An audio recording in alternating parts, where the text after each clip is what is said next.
Hey guys, in this video, I will show you how to fix screen mirroring not working on your iPhone. All right, let's begin. First, turn on airplane mode for a few seconds, then turn it off. This refreshes your network connection, which can resolve temporary connectivity issues.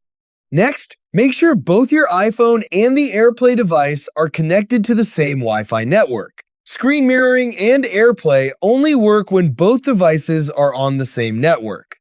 If the issue continues, force restart your iPhone by pressing and releasing volume up, pressing and releasing volume down, then holding the side button until the Apple logo appears. At the same time, restart your TV or streaming device by turning it off and back on.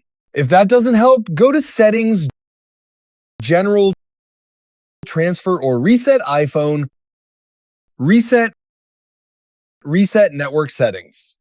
Keep in mind, this removes saved Wi-Fi networks, Bluetooth connections, and VPN settings, so you'll need to reconnect afterward. Also, go to Settings, Battery, and turn off Low Power Mode. If you use screen time, disable any restrictions that could block AirPlay. Finally, update your iPhone to the latest iOS version and update your TV or streaming device if an update is available. Then, go to Settings, General, AirPlay, and Continuity, and make sure automatically AirPlay is set to automatic. So that's basically how you can fix screen mirroring not working on your iPhone. That's it for this video. Thanks.